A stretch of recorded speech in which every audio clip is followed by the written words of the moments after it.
Welcome into RailTalk here, our second edition.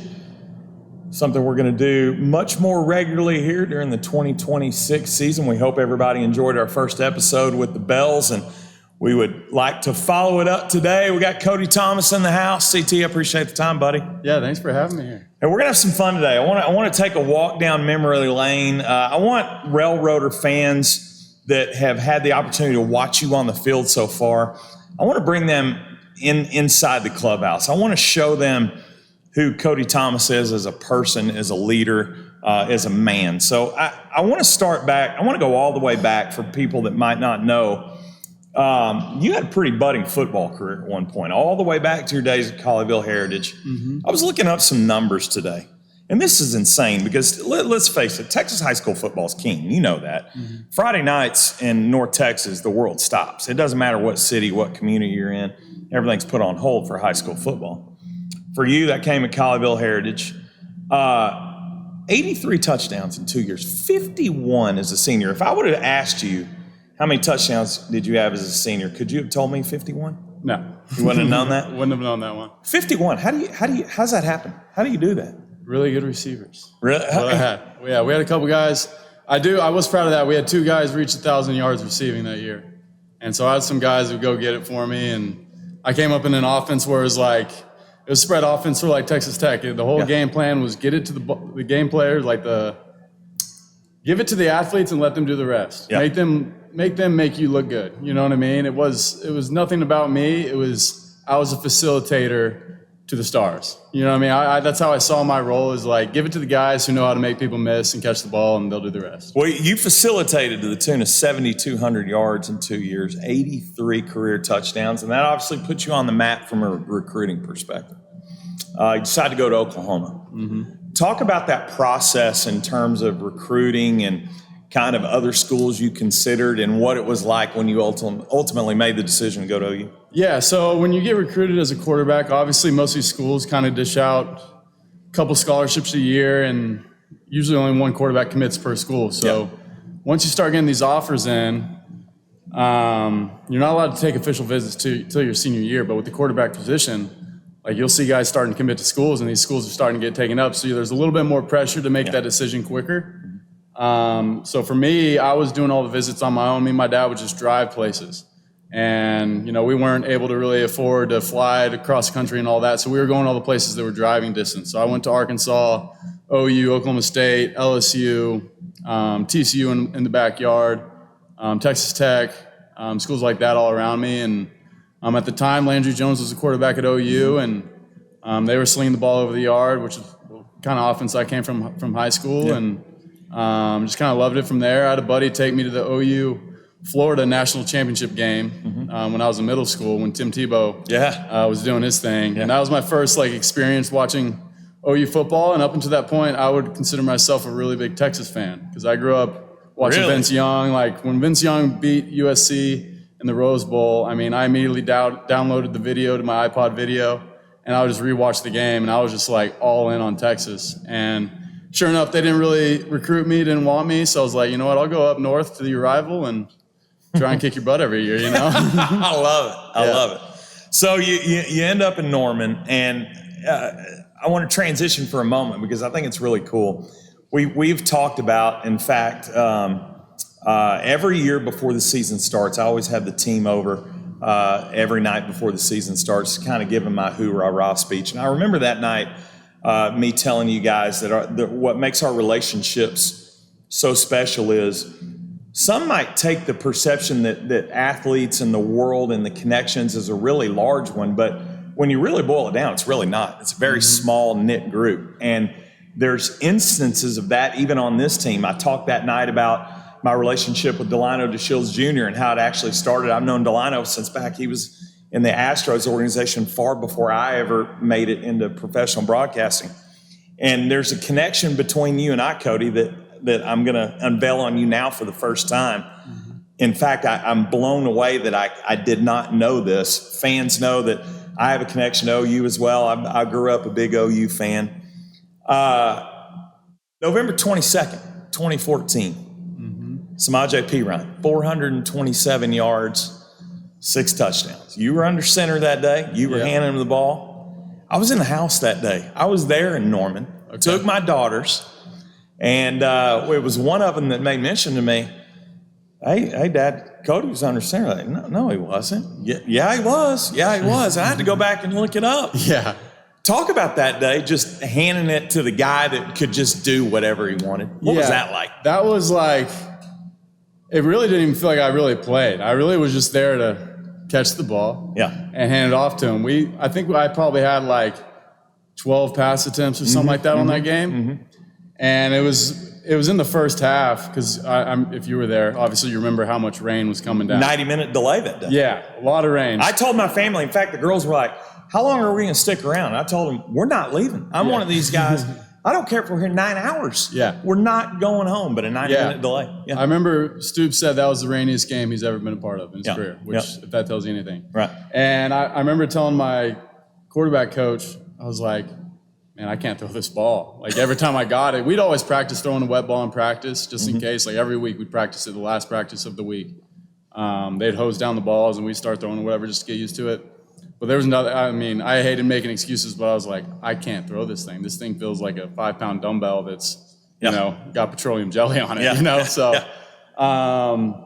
we started leaning on Samaje, and it's the first time I've ever handed the ball off to someone. I wasn't even carrying out fakes, it felt like. It was just like, hand it off and just sit back and watch. Yeah. That's the first time I've ever seen real fear in linebackers' eyes and a secondary's eyes, because he was getting to the second level immediately, you know, untouched. Yes. And I watched the defenders on that team, want no part of him that day. And it was, I was just happy to be a part of history like that. I always tell people that's how bad I was at throwing at the football. Like, I was starting in the game where we set the rushing record, if that tells you anything.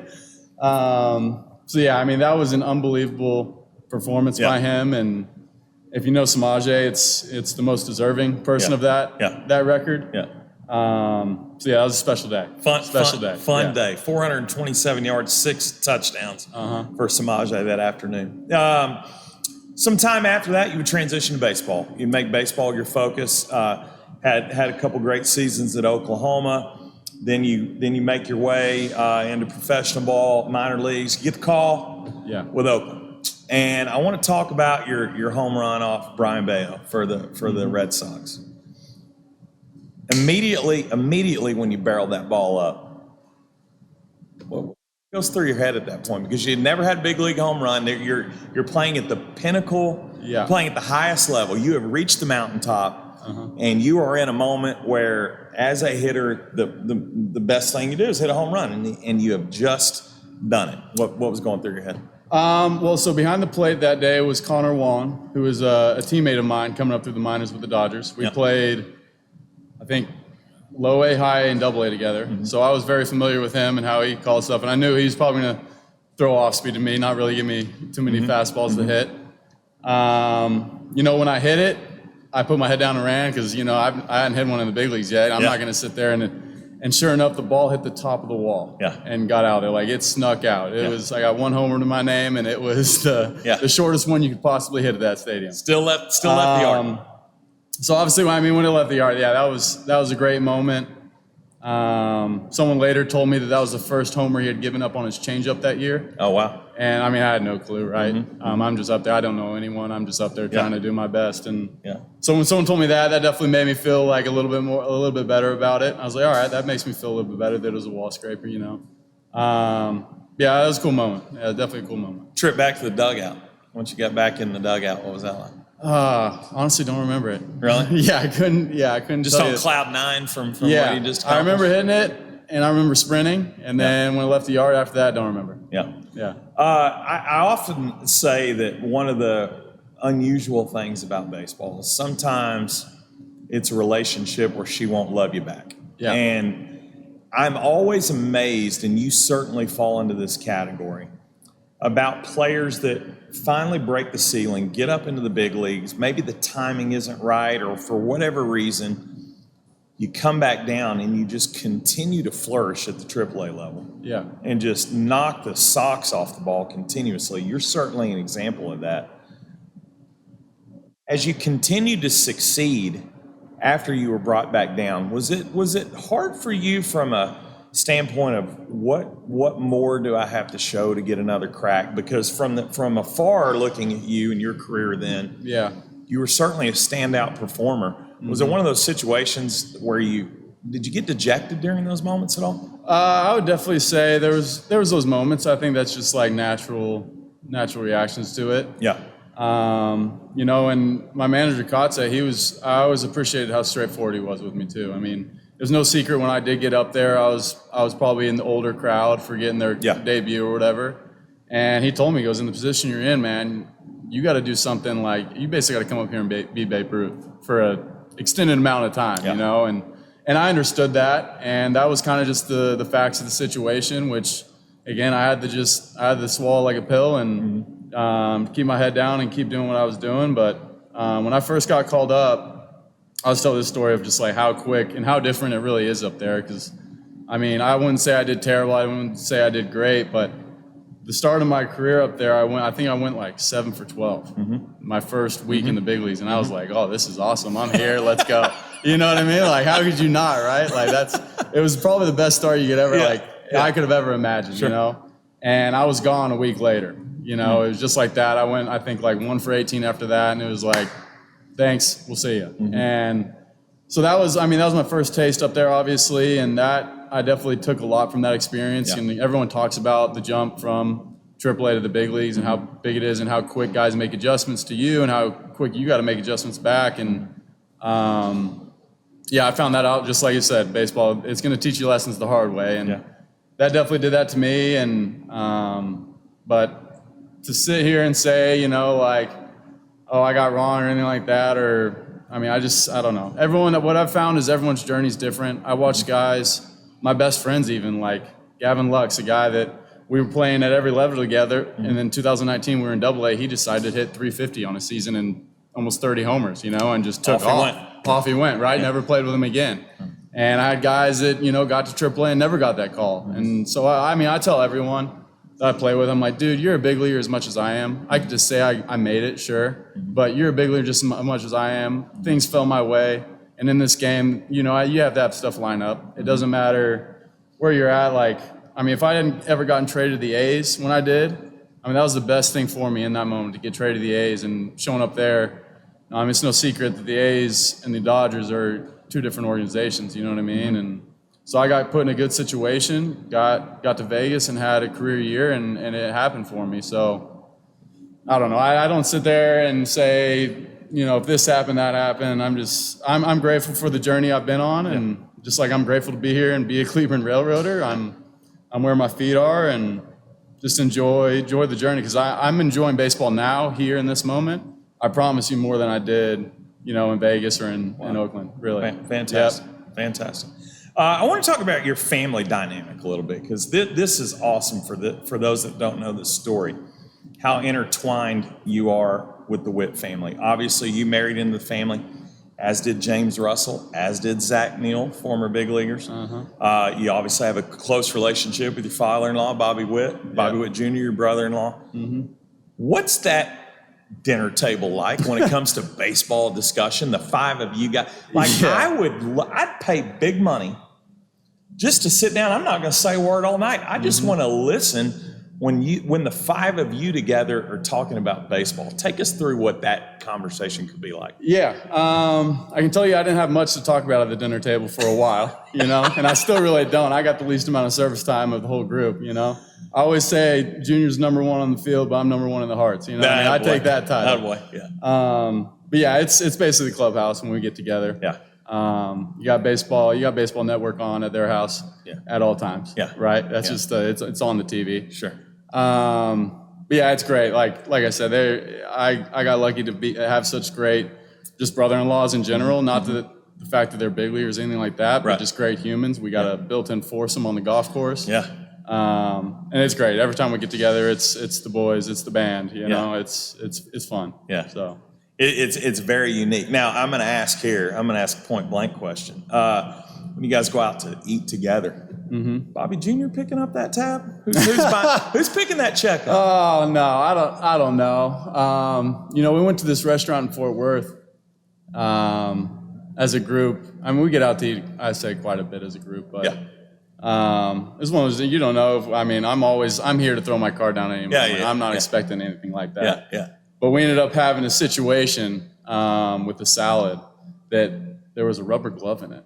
Oh. And so the restaurant ended up picking the tab the last time we all ate together. Oh, wow. Yeah, so we had a little situation. Don't want to do that with your table. High profile table like that. Yeah. So we had a situation there, but he's picked up the tab a couple times. It's no secret what he's got going on there. So now, what about so obviously there's the Railroader tie there. Former pitching coach James Russell obviously had a flourishing big league career with the Cubs, and Russ is one of my favorite all-time people. I could sit and talk about Russ all night long. Yep. Give me a couple just tidbits about him, about how fun it is to be around that guy. Because listen, if you are ever having a tough day and you need a laugh, give Russ a call, because he's gonna pop them out left and right. That guy has laughed me to headaches. Before I'm talking, I got to get the Excedrin out. The headaches are so bad. Talk about Russ a bit. James is the guy. I mean, I looked at him as like a big brother, and he's just the guy that you can invite to anything. You know, you want James at any event. You know what I mean? He's gonna make whatever event you're at, he's gonna make it better. Love spending time around the guy, and just like you said, like you wouldn't even know where to start with him. He's just awesome through and through, in every moment, in every situation. He's the guy you want around. So nothing but great things to say about old Jaime. He's fun. He's one of the greats. Back to your baseball career, and your journey's taking you a lot of different places. It's also taking you to Japan, playing with the Buffaloes in the Nippon League. Language barrier. I want to talk that first. Like, translator involved in everything you did. Like, how was the adjustment there? So my translator, he was basically with me when I was at the field or we were on the road. He was basically with me the whole time. At home, I started obviously to get more comfortable, and they're so accommodating over there. Like, if you're in the big city areas, like you go in any restaurant or anything, someone's going to speak pretty good English. Really? That's working there. Yeah. Wow. They're very accommodating. They grow up learning English sort of how we learned Spanish growing up. Like, anyway, like the kids that you could tell the kids that paid attention in school. You know what I mean? Because the teammates that knew them more English or whatever. But it was tough because we had 7 or 8 imports or whatever. I don't even know, 6 imports. But I was the only American. We had 5 or 6 Latin Americans, and I was the only American. So when they got together, it was Spanish. And then obviously the whole team was Japanese. So that makes you feel like you're on a little island. There was definitely moments of that. But my translator was great. He was my best friend. I cried when I left Japan saying goodbye to him. And I don't do that very often. You know, that dude was my best friend for 8 months. But like I said, those people are just so accommodating, and like they want to interact and they want to make you feel welcome. So I never felt like it like really got in the way. Like those dudes made me laugh, whether I realized what they were saying or not. Like they're just so good and childlike spirit as far as their humor and everything else. They don't have cuss words in their language. So like anytime, because I like to laugh, I like to have a good time, right? So anytime they'd be laughing, we'd be at stretch or something pre-practice, and they'd be in a group just hooting and hollering. I asked my translator, like, what are they talking about? You know, I want to hear what's so funny. And he'd be like, oh, he called this guy ugly, or this guy stupid, and they're just having a ball with it. And it's just like, it brings you back to like this childlike humor that they have, you know, like, it just makes you realize like how pure they are over there, and just like, you don't have to have all this craziness, because sometimes here the humor gets so dark, and there it's just like they're just still in like this mind of like childlike almost. It's very childlike, and it was a very refreshing feeling on the baseball field, anywhere. They were just very childlike in how they approach stuff, and that was a cool perspective that I gained from them over there for sure. What about let's have a little culinary talk, because if you're not a fan of the food there's obviously got to be an adjustment. What was that like for you? Were you a fan of their type of food going over there? And then what kind of adjustments did you have to make? I mean, I'm definitely a fan of sushi, but I can say without a doubt I had the best pizza, pasta, Mexican street tacos, dessert, you name it, fruit, That is the best food in the world. Really? And it's not even close. Like there's Really? sushi you could write a book about. Like you get their medium fatty tuna, you could write a book about it. What we have over here, I can't even call it sushi. It's fish for sure. Okay. But if you have it and experience it over there, you'll know it melts in your mouth. It's a different experience, but through and through their food is unbelievable. It's unbelievable. Wow, that amazes me. Yeah, That it is truly like that was one of the things I miss the most is the food for sure. Very cool. All right, final two questions for you. Number one, what I respect about you so much, and a lot of guys on this team, I always talk about, I don't care about who they are as players and their statistics. I care about who they are as men off the field. And you recently became a father. And I have a hell of a lot of respect for you in the way that I've heard you describe and talk about fatherhood and your new journey of being a dad, obviously how important it is to you and the excitement of getting home to your family off of a road trip. You and I have had some private conversations about that. And I don't want to go into the privacy of that, but what I do want people to understand is how much fun you're having being a dad. Talk about that experience. Oh, man. I'll probably cry. No, you should. Yeah, I mean, that's why I was late today. I was like, Yeah, want to spend every second with that dude. absolutely. Yeah. It's the greatest thing in the world. Yeah. What's been something that surprised you about fatherhood in terms of, oh man, I didn't anticipate that, or this is a little different than I thought that would be? Because I'll give you an example, something to go on. I'll never forget when Asher was born, my number one fear is, oh man, I ain't gonna be able to change a diaper. My stomach's too weak for that. I remember telling my wife, Misty, baby, you're gonna have to do all that. There's no way I'm gonna be able to do that. But it's weird, man, when it's your kid, at least for me, like that grossness or whatever about it, it went away because it was my kid. Yeah. And I was never faced. But if you'd have told me that going into fatherhood, I'd have told you were out of your mind, that there was no way I was ever going to be able to change a diaper. Any surprises for you? Well, with the diaper deal, I was very adamant because I had nieces and nephews, and every time we went over there, like, hold the baby, change his diaper. I was adamant, like, no, I want the first diaper I change to be my own, you know? So I went into it not knowing a dang thing. And sure enough, as soon as he was born, first diaper change, the nurses kind of helped me out a little bit. Grade your diaper changing performance. Give yourself a grade. The first one, my performance was great. My son's wasn't that elite. He had pooped his pants, so we get that all cleaned up, go to put on a new diaper, boom, immediately pees on me. There's a picture of me in the hospital. My hoodie's got pee all over. Just drenched. Yeah, drenched. Yeah, first one out the gate. He let me know who's here. Yeah. You know what I mean? Marking his territory. Exactly. Yeah, Dad, I'm gonna be one to. Yeah. So that's how we started it. But we've come a long way since then. As far as time, I used to get a lot of hate because of how long it took me. I was very meticulous, and now it's just pin them down, strap it on, let's go. I keep it real. The amount of work that goes into being a father, especially when they're young, everyone tells you, it's hard work and all that, but no one really tells you, and until it's yours and you're in it. I want to just run and give my parents a big hug, you know what I mean? Because as you get older, you realize how much they did for you as a kid, right? To give you all these opportunities and all they did for you. But when you have your own, and then you see before your even memory kicks in when you're 5 or 6 years old or whatever, those years, it's you want to give them the biggest hug ever for keeping, how did I even get here, just for keeping you alive and loving you and all that. So I think that was the biggest shock, was just how much work it really is. And now, is it the most rewarding and greatest thing of all time? Yes, but it is. I keep it real. I tell people all the time, it's a lot of work, dude. It is a lot of work. So I would say that was the biggest surprise, I'd say. You can get a dog and all that, but until you get a kid, you don't really know. Yeah. As he gets older, what will your competitive spirit be like with him? Let's say, I'll give you an example. Asher's 12 now, right? When we do something as simple as we're playing video games, I'm trying to knock his head off. Yeah. I want to knock Asher's head off every time. I'm not one of these dads that's going to go easy on and let him win. No. But that's part of our relationship. He wants that out of me. Right. And I want that out of him. What kind of dad do you think you will be in terms of a competitive spirit? Yeah, definitely like that. I mean, my dad wouldn't let me beat him in anything. I don't think I ever beat him in a race until I was least 12 or 13. You know what I mean? He had some wheels on him. Yeah. Now, if I got him on the video games, that's when he'd get real mad because he definitely didn't have it. He didn't have it on the sticks. That was where if I wanted to, get on the scoreboard again, Dad, come on, let's go play some PlayStation. Right. I'll show you who's who here. Yeah. But yeah, I'm not going to be the one to take it easy on him.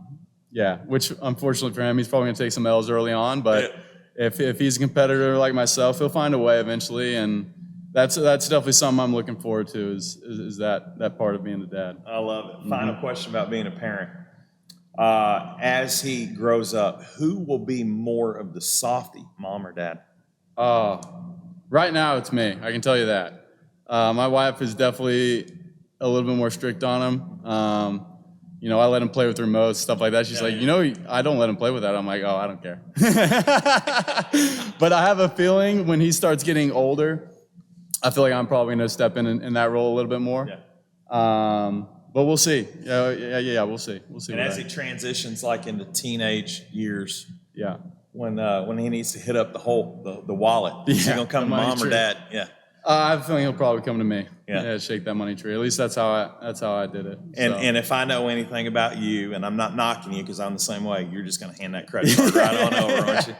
Yeah, I'm gonna definitely instill he's gonna know how that money's earned, and he's gonna know exactly how much money's worth. You know what I mean? Yeah. He'll be working in the yard. He'll understand what $20 is worth. Sure. There's no doubt about it. Yeah. But it's gonna be hard for me to say no to that boy. Good stuff. All right, last question. I'm really excited about this one. I want to give a shout out to Parker because Parker gave me the idea for this.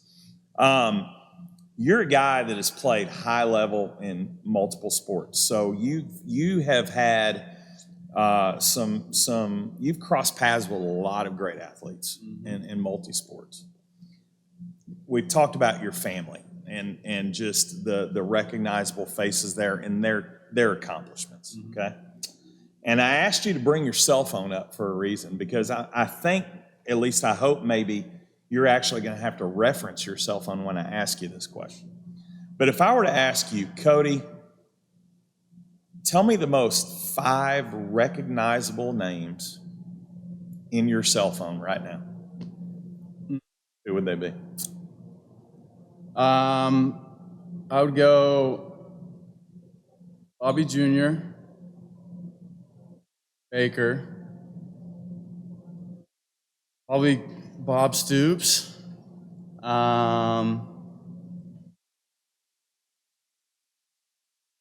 Jared Goff's probably pretty recognizable. I think who else here? Joe Mixon. You got the Rolodex, bro. And then, just through recruiting, when I got recruited in high school, I got all these coaches' numbers. Yeah. So I've got Will Muschamp and some guys like that. Yeah. I'm trying to think of a sneaky good one. Anybody outside the sports realm? Yeah, that's one. I'll try and find a sneaky good one real quick. Yeah. See if I can find one off the top of the list here. Lincoln Riley. Oh, wow, okay. A non-coach here. You already given us enough. That's a ton. That's a ton. I think I got 1,000 contacts in here. Really? Yeah. Okay, so you got a few. I got a few. You got a few. I got a list here. You got a few. Yeah, okay. Yeah. All right, final question for you today. And listen, I'm going to pin you to an answer here. So I don't want you taking the easy route. I'm going to ask you a specific question, and I want you to give me a specific answer, okay? You share that clubhouse with 24 other guys. And I'm going to ask you 5 rapid-fire questions, 5 rapid-fire scenarios, and you have to pick one player, one teammate to fit each one of these categories, and you can't use the same teammate twice. Okay? You ready? Yep. All right. Your playing days are over, and you're going to venture out into the business world, and it could be you might go to work for a Fortune 500 company. Who knows? Yeah. But part of that interview process is they want someone to speak up for you. They want to talk to someone else that's going to tell us all about what Cody Thomas is about. And you got to pick one guy out of that clubhouse that has that responsibility. Who are you picking and why? I'm going to pick Johnny. Johnny Bardich. Yeah. He hasn't been here the whole season. He's only been here a couple of weeks, but he is my road roommate. And I feel like you get to know a guy pretty quick when you're living with him. You know what I mean? The fine dimensions of a hotel room. And last road trip, I feel like we took a big leap. You know, there's only certain people in this world. When the lights go off in a hotel room and, you know, you can just say a word or say something and you just start dying, laughing, in tears. You know what I mean? We're like, it's something about, you know, just laying there, pitch black, and you start talking, you start striking up a conversation, and it leads into tears of laughter. I got there with Johnny. Really? So I feel like you can only do that with a certain amount of folks in this world. Okay. And we had some long talks. I feel like I got to know each other pretty well on a deeper level of, you know, what we haven't talked about with other guys in the clubhouse. And so I feel like he would have a pretty good understanding of what I'm about and where I've been and all that. Okay. Yeah. Okay. Fair enough. Famous TV show years ago, Lost. The concept of they're all stuck on an island together and they don't know when they're coming off. Well, you're going to be stuck on an island, unfortunately, and you're going to be, unfortunately, stuck there with one of your teammates. Ooh. Which teammate you choosing to be stuck on the island with? Oh, stuck on an island with, man. Probably Tostado. Frankie Tostado. Yeah. Okay. And what would be the reason you choose Frankie? He's like the low maintenance friend. You know what I mean? I feel like if I run into Frankie in 20 years, it's just going to not skip a beat. And it's just someone I feel like I wouldn't get tired of. Okay. Okay. You know, I feel like we wouldn't butt heads. He's a chill dude. Okay. I just feel like he'd be the easiest to live with on an island. Okay. Fair enough. Yeah. You're going to take a trip to Austin, Texas. And you're gonna be down there in Austin on a Saturday, and you're gonna run into the wrong place with burnt orange everywhere. And the problem is they're all gonna recognize Cody Thomas. He played for the hated Sooners. You're gonna need some help getting out of that bar because they're a bunch of roughnecks over there, and they're gonna try to ruffle your feathers a little bit. You can take one teammate into that bar to try to help you out to get you out of there. Who you taking and why? If we're talking, I'm going Angel. I think Angel. If Angel Mendoza. If stuff hits the fan, Angel's your dude. I think you want. Yeah, I think you want those two fists ready. Okay. I like that. I like that. Okay. Yeah. All right. Two left. The second to last one is kind of a unique one. You are put in a situation where, let's say, you and your wife have a new friendship. Your wife strikes up a friendship with another female, and they become the best of friends, and she's single. And she might ask you in passing one day, "Hey, Cody, you know, I'm ready to get back out in the dating world, whatever. Got any great teammates? Someone that you might set me up with?" You had to pick one teammate that you're gonna vouch for. You're gonna set him up with a newfound friend. You and your wife have a newfound friend. Yeah. Which teammate you going with? Oh, I think Aaron. Okay. Yeah, I think he's a solid Mish. dude. Mish. I think he's a solid dude. Going Mish. Yeah. I can see that. Yeah. I can see that. I like Mish. Yeah. Okay. All right. Okay. Final one. And this one's going to be a fun one too. You're in a situation far after your playing career's over, and you want to get the boys back together. You want to get the 25 back together, but you've been so far removed from the game and you want full participation. You want 100% participation in getting the band back together for a reunion of sorts to hang out. But you want to make sure that everyone's going to be a part of it. So you got to turn to one guy in that clubhouse who's going to be the ringleader. You can turn that guy, oh, he's going to make it happen. He's going to talk everybody in to getting back together. One guy that's the most persuasive in that clubhouse. Who you choosing? Probably Carter. Carter Aldretti. Yeah, I feel like he's a guy everyone would want to go see, and if they got reached out by him, it'd be like, all right, I'll think about it, you know? That's good. I can see Carter already doing that. Well, Cody, we appreciate the time, man. You've quickly become one of my favorites on this team, not for what you do on the field, but who you are off of it. We're certainly glad to have you in Cleburne. We're lucky to have you. Yeah. Wishing nothing but the best moving forward, I appreciate it, man. Yeah, thank you. That's the great Cody Thomas. Appreciate everyone tuning in. We'll see you next Sunday right here for another edition of RailTalk.